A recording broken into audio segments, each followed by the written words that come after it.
সরকারি চাকুরিজীবীদের জন্য আজ একটি ঐতিহাসিক দিন। দীর্ঘ প্রতীক্ষার অবসান ঘটিয়ে এবং লাখো কর্মচারীর উৎকণ্ঠার ইতি টেনে প্রজ্ঞাপন জারিসহ সচিবদের নির্দেশে পর্যালোচনা কমিটির বিস্তারিত রিপোর্ট প্রকাশ করেছেন মাননীয় প্রধানমন্ত্রী তারেক রহমান। প্রিয় সরকারি চাকুরিজীবী ভাই ও বোনেরা, আজকের সকালের আপডেট নিউজে আপনাদের স্বাগত। যারা আমাদের চ্যানেলে নতুন তারা এখনই চ্যানেলটি সাবস্ক্রাইব করুন, আর হ্যাঁ, অবশ্যই কমেন্ট করে জানাবেন আপনারা কে কোন জেলা থেকে আমাদের ভিডিওটি দেখছেন। তবে চলুন কথা না বাড়িয়ে আজকের সর্বশেষ সংবাদটি জেনে নিন। সরকারি কর্মচারীদের জন্য এমন দুটি যুগান্তকারী সুখবর দিয়েছেন যা বিগত এক দশকেরও বেশি সময় ধরে আটকে থাকা বৈষম্য ও হতাশার কালো মেঘ দূর করবে। দীর্ঘ একটি বিরতির পর অর্থমন্ত্রী আমির খসরু মাহমুদ চৌধুরী এবং পরিকল্পনা উপদেষ্টার মাঝে একটি অত্যন্ত তাৎপর্যপূর্ণ ও ফলপ্রসূ বৈঠক অনুষ্ঠিত হয়েছে। এই উচ্চ পর্যায়ের বৈঠকের মাধ্যমেই মূলত সরকারি চাকুরিজীবীদের বেতন বৃদ্ধির নতুন এবং চূড়ান্ত সুপারিশ করা হয়েছে, যা খুব শিগগিরই আলোর মুখ দেখতে যাচ্ছে। আজকের এই বিশেষ প্রতিবেদনে আমরা এই পুরো প্রক্রিয়াটির আদ্যোপান্ত আপনাদের সামনে তুলে ধরব। পে কমিশনের চেয়ারম্যান জনাব জাকির আহমদ খান আজকের বৈঠকে একটি অত্যন্ত বাস্তব এবং সংবেদনশীল চিত্র তুলে ধরেন।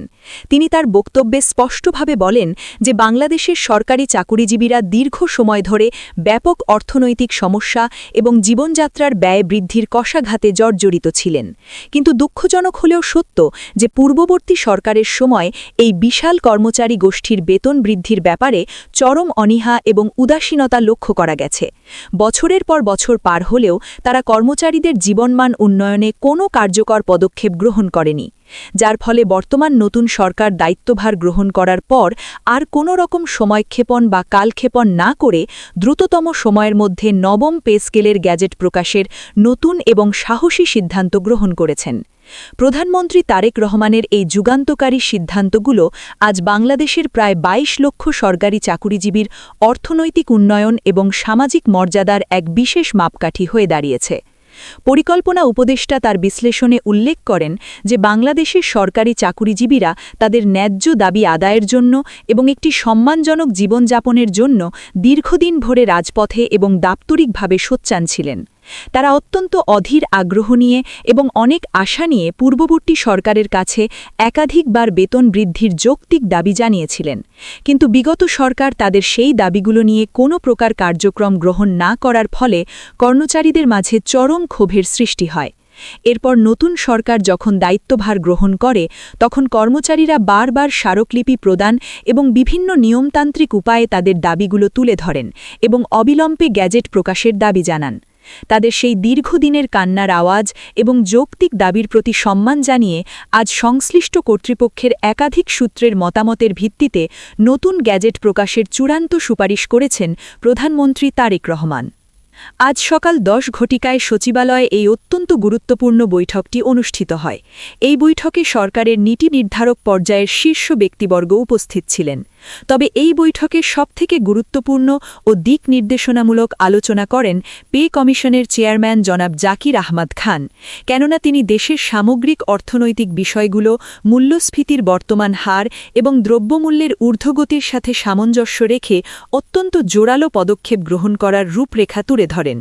বিশেষ করে কোন গ্রেডের জন্য ঠিক কত টাকা মূল বেতন নির্ধারণ করা হলে একজন সরকারি চাকুরিজীবী এবং তার পরিবার বর্তমান বাজারে তাদের ন্যূনতম আর্থিক সমস্যার সম্মানজনক সমাধান করতে সক্ষম হবেন, সেই বিষয়গুলো নিয়েও তিনি দীর্ঘ এবং তথ্যবহুল আলোচনা করেন। এছাড়া একটি ত্রুটিমুক্ত এবং সর্বজন গ্রহণযোগ্য পূর্ণাঙ্গ তালিকা প্রস্তুতির জন্য মন্ত্রণালয় কর্তৃপক্ষ থেকে ব্যাপক সাড়া এবং সহযোগিতা উঠে এসেছে। বৈঠকে মাননীয় প্রধানমন্ত্রী তারেক রহমান অত্যন্ত আবেগঘন অথচ দৃঢ় কণ্ঠে বলেন যে আমরা শুধুমাত্র সরকারি চাকুরিজীবীদের সরকার নই, আমরা অবশ্যই সাধারণ প্রান্তিক জনগণ থেকে শুরু করে দেশের সকল সেক্টরের এবং সকল স্তরের মানুষের সার্বিক আর্থিক উন্নয়ন নিয়ে কাজ করে যাচ্ছি।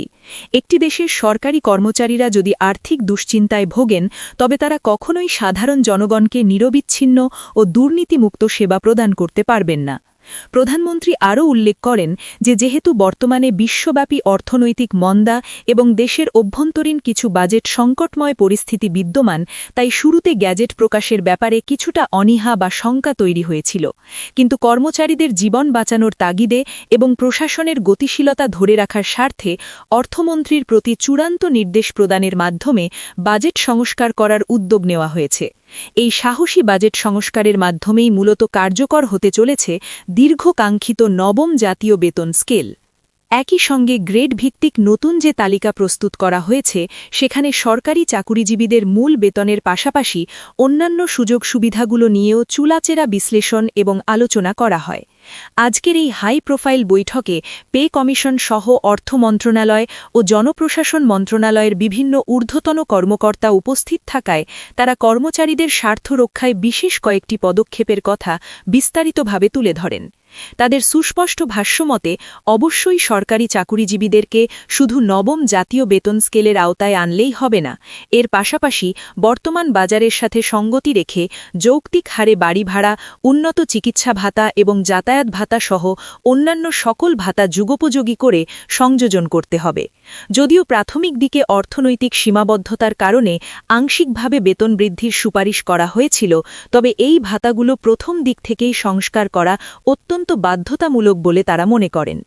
পে কমিশনের একাধিক নির্ভরযোগ্য সূত্র জানিয়েছে যে সরকার এবার সরকারি চাকুরিজীবীদের সকল যৌক্তিক দাবি পূরণ করতে বদ্ধপরিকর, কিন্তু বেতন কাঠামো পরিবর্তনের মতো একটি বিশাল কর্মযজ্ঞে যে সকল জটিলতাগুলো লক্ষ্য করা যাচ্ছে, প্রধানমন্ত্রী তারেক রহমান ব্যক্তিগত উদ্যোগে সেই সকল জটিলতা সংশোধনের জন্য নতুন সিদ্ধান্ত গ্রহণ করেছেন।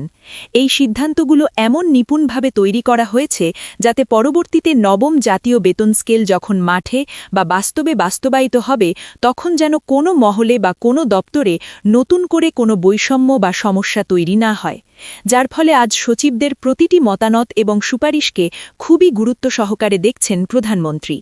শেষ পর্যন্ত সচিবরা যখন সকল দিক বিবেচনা করে চূড়ান্ত অনুমোদন নিয়ে আলোচনা করেন, তখন থেকেই বেতন বৃদ্ধির ব্যাপারে প্রশাসনে ব্যাপক ইতিবাচক সাড়া এবং উৎসবের আমেজ লক্ষ্য করা যাচ্ছে। ইতিমধ্যেই মাননীয় প্রধানমন্ত্রী সরকারি চাকুরিজীবীদের জন্য বহুল প্রতীক্ষিত দুটি বিশাল সুখবর জানিয়েছেন, যা তাদের জীবনের মোড় ঘুরিয়ে দেবে। প্রথম সুখবরটি হল সিলেকশন গ্রেড এবং টাইম স্কেল পুনরায় চালু করা। অষ্টম পে স্কেলে এই দুটি অত্যন্ত গুরুত্বপূর্ণ সুবিধা বাতিল করার ফলে লাখ লাখ কর্মচারী ব্লক পোস্টে আটকে গিয়ে আর্থিকভাবে চরম ক্ষতিগ্রস্ত হয়েছিলেন। তাদের সেই বঞ্চনা দূর করার লক্ষ্যে উচ্চ আদালত থেকে ইতিমধ্যেই এই দুটি সুবিধা পুনর্বহালের পক্ষে সম্মতি জ্ঞাপন করা হয়েছে।